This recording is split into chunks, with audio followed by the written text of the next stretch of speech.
Okej, mina damer och herrar. Välkomna till Utrikespolitiska föreningen i Stockholms radio med mig, Batu och Parisa Khosravi. Hej. Vi fyller 90 år i år. För mer info gå in på vår hemsida och bli medlem för bara 50 kronor och häng med på allt spännande vi gör. Ikväll har vi ett väldigt spännande program till er, kära lyssnare. Pågår det ett mediakrig mellan västvärlden och Ryssland? Var det Ryssland eller NATO som kränkte svenska vatten under ubåtsjakten förra året? Vad innebär det att både NATO tillsammans med Sverige och Ryssland utökar sina militära övningar? Vad är orsakerna bakom Ukraina-krisen och hur kan vi finna en fredlig och diplomatisk lösning? Detta diskuterar vi idag i en intensiv debatt med Peter Lavelle, host för Crosstalks på Russia Today, en av världens största nyhetsbyråer i världen. Peter Lavelle är en amerikansk journalist som i sitt program diskuterar världens mest aktuella problem med världens främsta experter. Häng med på en lärorik och tankepåverkande diskussion efter en kort paus.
Ladies and gentlemen, welcome to the Stockholm Association of International Affairs radio show with your host Batuhan Kutlu. Today I am very honored to have my guest Peter Lavelle with us. Peter is an American journalist and host of the famous Crosstalks on RT. Peter has a background in international economic relations and European history and a PhD in European economic history. He has been living in Eastern Europe for more than 25 years and was also a Fulbright Research Fellow and lecturer at the Institute of Political Studies at the Polish Academy of Sciences in Warsaw, Poland. Today we will discuss the ongoing media war between East and West, the tensions in Eastern Ukraine, as well as the increased military drills by NATO and Russia. What will this lead to? And finally, what are the steps to peace and diplomacy? Peter, thank you very much for being with us. It's my pleasure to be with you.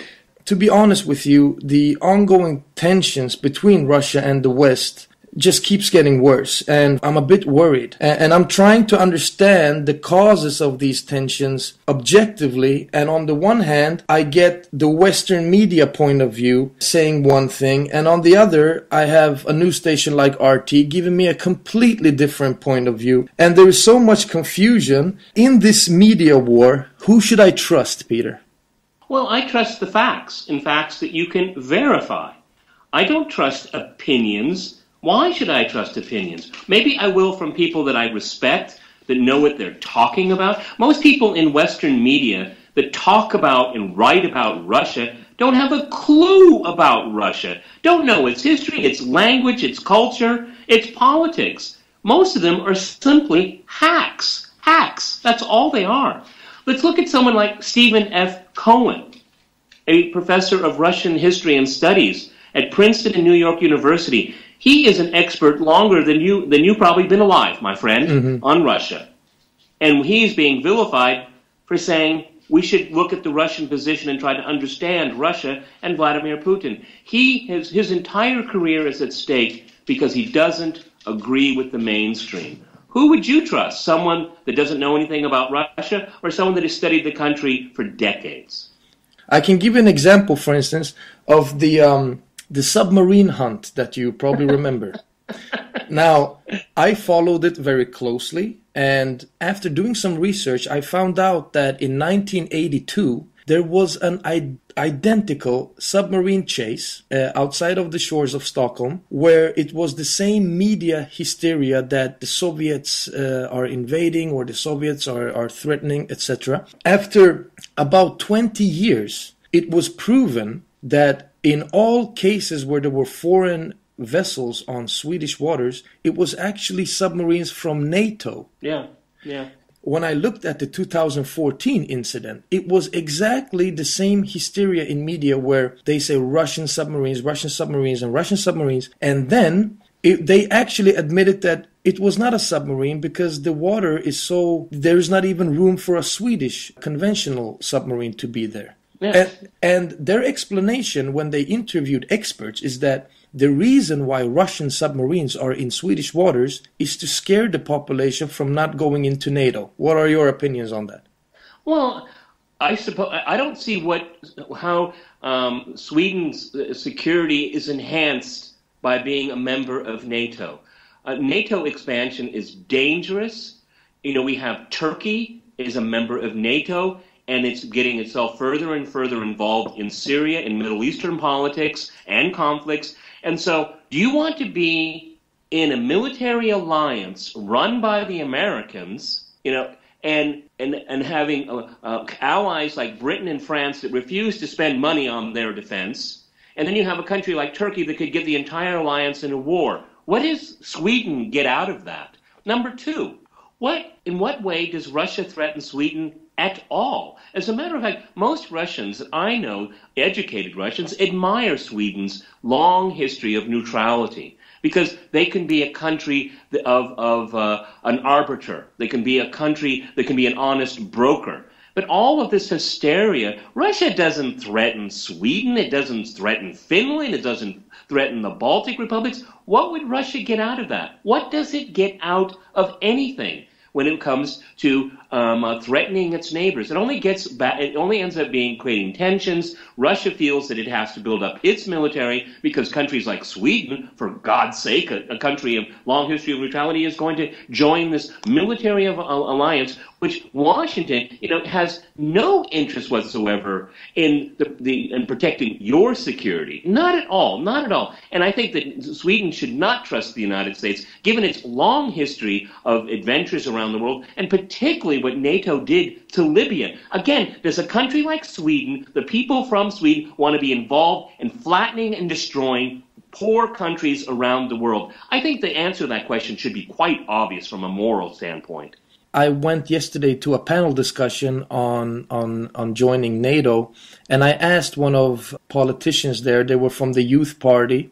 I told her this incident in 1982 and that it was actually NATO that went into Swedish territory and not Russia, and asked why they keep on bringing this up as an argument when it's baseless to use the 2014 incident when the defense ministry themselves have admitted that it was not a conventional submarine or that it had anything to do with Russia.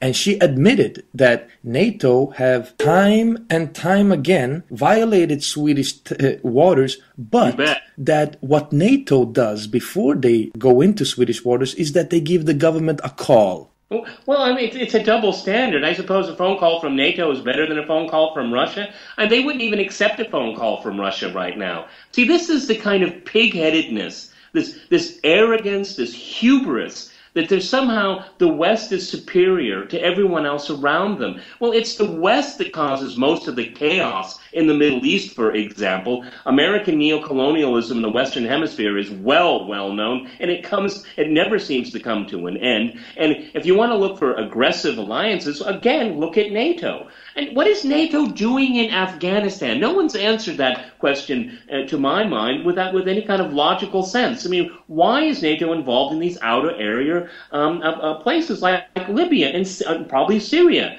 Next, this is not generating security. It's creating greater insecurity around the world. And I'll tell you, if you look very closely at Vladimir Putin's position, being in high office, either president or prime minister, and again now as president, you can see the overtures year after year. We need to have a new security alliance for Europe that includes Russia as an equal partner.